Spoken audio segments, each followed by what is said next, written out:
வணக்கம் உறவுகளே, இன்னைக்கு என்னுடைய சேனலில் செய்து காட்டப்புற ஒரு ஹெல்த்தியான ஸ்வீட் தான். வாங்க இந்த ஸ்வீட் எப்படி செய்கிறான்னு சொல்லி பார்க்கலாம்.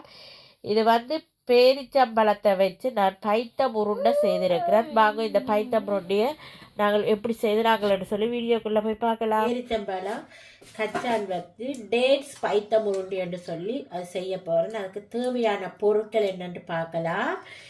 ரவை எடுத்திருக்கிறேன், பேரிச்சம்பழம், கச்சான், மற்றது சர்க்கரை, தூள் பண்ண பொடி சர்க்கரை எடுத்திருக்கிறேன். மற்றது ஒரு தேங்காய் துருவி எடுத்து வச்சிருக்கிறேன். ஃப்ரெஷ்ஷான கோகோனட் தான் எடுத்திருக்கிறேன். இது அரிசி மாவு எடுத்திருக்கிறேன், ஒரு கப்பு. உங்களுக்கு தேவையான அளவு நீங்கள் போட்டுக்கொள்ளுங்க. அரிசி மாவு, ஏலக்காய் பொடி எடுத்திருக்கிறேன், ஏலக்காய் பவுடர். இவெல்லாம் தான் இப்போ இதுக்கு தேவையான பொருட்கள். இதெல்லாம் எப்படி நான் மேக் பண்ணுறேன்னு செய்கிறேன்னு சொல்லி வீடியோக்குள்ளே போய் பார்க்கலாம். வீடியோக்குள்ளே போகலாம் வாங்க. இந்த சட்டி சூடுன உடனே எடுத்து வச்சுக்கிற இந்த ஒரு கப்பு ரவையும் இதில் போடுவேன். ரவை நல்லா வறுபட வேணும். இந்த வெள்ளியாகவும் இருக்க வேணும், ஆனாலும் ரவையும் வறுபட வேணும். எரிய விட்டுடாது. எங்கே எரிய விட்டீங்களோன்னு சொன்னால் அந்த மனம் எரிஞ்ச மனம் மணக்கும். இப்போ இந்த ரவையை நாங்கள் நல்லா பொன்னிறமாக வறுத்தெடுப்போம். நீங்கள் வறுத்த ரவை விற்கிது, அதை எடுத்தீங்களா வறுக்க தேவையில்லை. இப்போ இந்த ரவையை நாங்கள் நல்லா வறுத்தெடுப்போம். என்னுடைய வீடியோவை ஃபர்ஸ்ட் டைம் பார்க்குறீங்களா ஃப்ரெண்ட்ஸ், மறந்துடாமல் சப்ஸ்கிரைப் பண்ணிவிட்டு பக்கத்தில் இருக்கிற பெல் பட்டனையும் கிளிக் பண்ணிவிட்டு பாருங்கள். அப்போ தான் நான் போடுற வீடியோக்கள் எல்லாம் உங்களுக்கு உடனே நோட்டிஃபிகேஷனாக சேரும். இந்த ரவையை நாங்கள் ஒரு 5 நிமிஷம் வறுத்தெடுப்போம். இப்போ ரவை நல்லா வறுபட்டுட்டு உங்களுக்கு பார்க்கவே தெரியும். இப்போ நாங்கள் அடுப்பு ஓன் பண்ணிவிட்டு இந்த ரவையை ஒரு பாத்திரத்தில் மாற்றிட்டு ஆற விடுவோம். இப்போ நாங்கள் தேங்காய் திருவி எடுத்து வச்சுருக்கோம். இந்த தேங்காயம் இதே சட்டியில் போட்டு வறுத்தெடுப்போம்.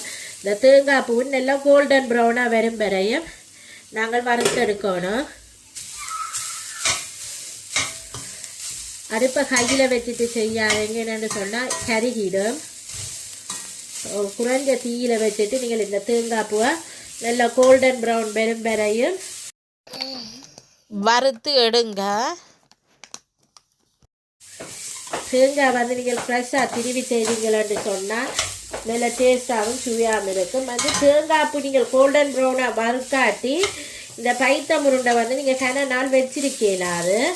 அதால் தான் சொல்கிறேன், நல்லா கோல்டன் ப்ரௌன் வரை வதக்கி செய்வீங்கன்னு சொன்னால் இந்த பைத்தம் உருண்டை நீங்கள் 6 மாதத்துக்கு வரையும் பாவிக்கலாம், பழுதாகாமல் இருக்கும்.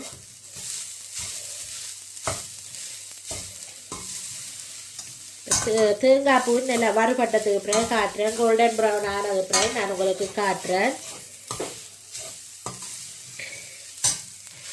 சட்டியிலும் ஒட்ட பார்க்குன்னு நீங்கள் இதாண்டு வருங்க. அப்போ தான் இந்த சட்டியும் மெரியாமல் இருக்கும். தேங்காய் பூவும் கோல்டன் ப்ரௌனாக வறுபடும்.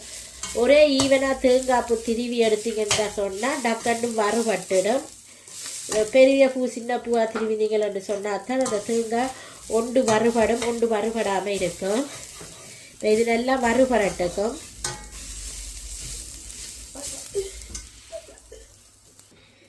இப்போ பார்த்தீங்களா உங்களுக்கு தெரியும் பாருங்கள் இவ்வளோத்துக்கு வறுபட்டிருக்குன்னு சொல்லி. இது இன்னும் நல்லா கோல்டன் ப்ரௌனாக வேணும். அடுப்பை கொஞ்சம் கம்மி தீயில் வச்சுட்டு நீங்கள் செய்யுங்க. இன்னும் கொஞ்சம் வறுபட இருக்குது பாருங்கள். கைவிடாமல் வறுக்க வேணும். கைவிட்டிங்களோ எரிஞ்சு போடும் தேங்காய் பூ. நல்லா கோல்டன் ப்ரௌன் ஆயினதுக்கு அப்புறம் நான் காட்டுறேன் உங்களுக்கு பாருங்கள். இப்போ பார்த்தீங்களான்னு சொன்னால் தேங்காய் பூ நல்லா கோல்டன் ப்ரௌன் ஆகிட்டுது. இப்போ நாங்கள் அடுப்பை ஓ பண்ணிவிட்டு தேங்காய் பூ நல்லா ஆறட்டுக்கும். இது இந்த கச்சான் நான் வறுத்து கோதி நீக்கி எடுத்து வச்சிருக்கிறேன். இந்த கச்சான் 1/2 கிலோ கச்சான் எடுத்துருக்கிறேன். இப்போ இதை நான் மிக்சி ஜாரில் போட்டு நல்லா ஃபைன் பேஸ்ட்டாக அடிக்க போகிறேன். இப்போ நான் மிக்சி ஜாரில் போட்டுட்டேன். இதை நல்லா அடிச்சுட்டு உங்களுக்கு நான் காட்டுறேன்.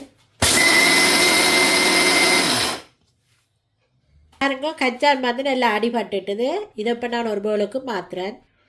1/2 கிலோ பேரிச்சம்பழத்தை நான் இப்போ விதை நீக்கிட்டு சின்ன கட் பண்ணிவிட்டு எடுத்து வச்சுருக்கிறேன். இதையும் நான் மிக்சி ஜாரில் போட்டு ஃபைன் பேஸ்ட்டாக அடித்து எடுத்துக்கிறேன்.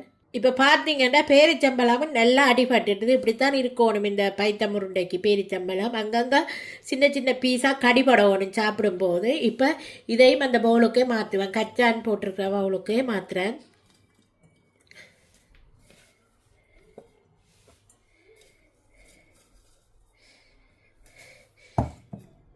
இப்போ வறுத்து எடுத்து வச்சுக்க தேங்காய் பூவை அரைப்பேன். இப்போ பார்த்தீங்கன்னா தேங்காய் பூங்க நல்லா அரைப்பட்டிருக்கு. அதையும் சேம்போ இதுலேயே போடுறேன் எல்லாத்தையும் உண்டா. இப்போ பார்த்தீங்களா இதில் வந்து பேரிச்சம்பழம் கச்சான் தேங்காய் இவ்வளவு போட்டு அரைச்செடுத்தது இதில் போட்டு வச்சுக்க இந்த பவுலில். இப்போ வந்து நான் எடுத்து வச்சிருக்கிற இந்த ரவையையும் இதில் போடுறேன். வறுத்து எடுத்து வச்சுக்கிற ரவையையும் இதில் போடுறேன். அதோட நான் எடுத்து வச்சிருக்கிற சர்க்கரையே போடுறேன். இது வந்து தூள் பண்ணின சர்க்கரை என்றபடியே அப்படியே போடுறேன். இனிப்புக்கு ஏற்ற மாதிரி நீங்கள் போட்டுக்கொள்ளுங்க. இனிப்பு பார்த்துட்டு இனிப்பு காணாட்டு நீங்கள் போட்டுக்கொள்ளலாம். இப்போ வந்து இதில் வந்து நான் ஏலக்காய் பொடி எடுத்து வச்சுக்கேன். அதையும் இதில் போடுறேன். போட்டுட்டு நல்லா கையாலையை கொடுத்து நல்லா மிக்ஸ் பண்ணி எடுங்க.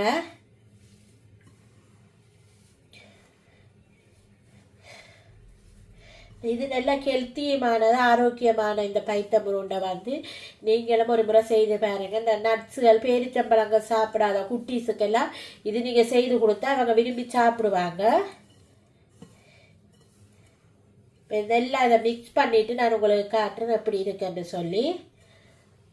நல்லா கை கொடுத்து பிசைஞ்சு நீங்கள் எடுங்க. அப்போ தான் உருண்டை பிடிக்க உருண்டை வந்து எண்ணெயில் போடும்போது உடையாமல் இருக்கும். இப்போ இனிப்பு காணாது நான் இப்போ திருப்பி எடுத்து வச்சுருக்க அந்த சர்க்கரையை முழுக்க போடுறேன். போட்டுட்டு இதை மிக்ஸ் பண்ணிவிட்டு இப்போ எனக்கு இந்த உருண்டை வந்து பிடிக்க வரையில நான் திருப்பி இன்னொருக்கா மிக்சியில் போட்டு அடிக்க போகிறேன். உங்களுக்கு அடிச்சுட்டு நான் காட்டுறேன். இப்போ பார்த்தீங்கன்னா நான் மிக்சி ஜாரில் போட்டு அடித்து எடுத்துட்டேன். இப்போ பாருங்கள் நல்லா சுகமாக பிடிக்கக்கூடிய மாதிரி இருக்கும். எல்லா கலவையும் வந்து ஈவனாக கலப்பட்டு இருக்கும். இப்போ வந்து நான் இந்த உருண்டையை நல்லா இறுக்கி டைட்டாக பிடிக்க வேணும். டைட்டாக பிடிங்க. என்னென்னு சொன்னால் எண்ணெயில் மாவில் துவச்சி எண்ணெயில் போடும்போது கரைஞ்சிடும். அப்படி கரையாமல் இருக்கிறது தான் நல்ல உருண்டையை வந்து எவ்வளோத்துக்கு நீங்கள் டைட்டாக பிடிக்கிறீங்களோ அவ்வளோத்துக்கு உருண்டை வந்து கரையாமல் இருக்கும். இப்போ பாருங்கள் இந்த உருண்டையை நீங்கள் பார்த்தீங்கன்னா தெரியும். நான் இந்த சைஸில் தான் எடுக்கிறேன் உருண்டை. உங்களுக்கு பெருசாக வேணுமென்னா நீங்கள் பெருசாக பிடிச்சி கொள்ளலாம். இல்லை இதை விட சின்னனாக வேணுமென்றாலும் நீங்கள் சின்னனாக பிடிச்சி கொள்ளலாம். இப்போ பாருங்க இதே மாதிரி நான் எல்லா பைத்தம் உருண்டையும் உங்களுக்கு பிடிச்சிட்டு காட்டுறேன் எப்படி இருக்குன்னு சொல்லி பாருங்கள். பார்த்தீங்கன்னா உங்களுக்கு தெரியும் நான் எல்லா உருண்டைகளும் பிடிச்சி எடுத்துட்டேன். உங்களை பார்க்கவே தெரியும் பாருங்கள். இனி இந்த உருண்டைகளை நாங்கள் எப்படி பொரிச்செடுக்கிறோன்னு சொல்லி பார்க்கலாம். அதுக்கு முதல்ல இதுக்கு பொரிக்கிறதுக்கு ஒரு மாக்குழாய் கரைக்க வேணும். அது எப்படி கரைக்கிறேன்னு சொல்லி பார்ப்போம். இப்போ நான் மாவு வந்து கரைச்செடுக்க போகிறேன். இதில் இப்போ எடுத்து வச்சுருக்கேன் இந்த அரிசி மாவை இதில் போடுறேன்.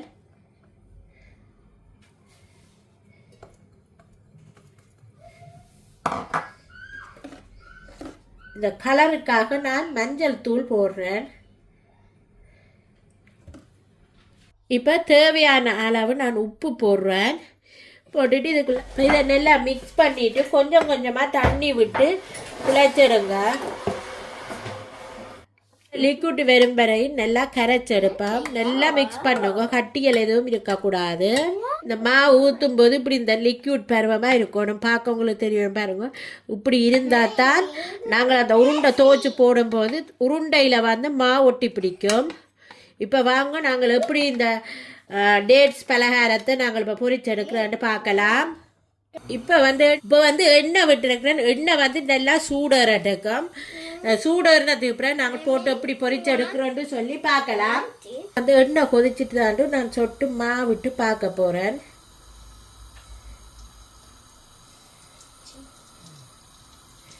விட்டு பார்த்தீங்கன்னா தெரியும் எண்ணெய் கொதிச்சுட்டு தாண்டு.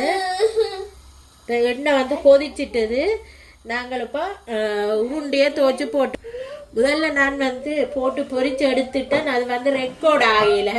இப்போ நான் திருப்பி செய்கிறேன் பாருங்க. இந்த மாவை கரைச்சி எடுத்துருக்கிற மாவுக்குள்ள வந்து இப்போ இந்த உருண்டைகளை நான் போட்டுட்டு இந்த மாவில் துவச்சி இந்த உருண்டியில் நான் போட்டு தோச்சு எடுத்து போடுறேன் எண்ணெயில்.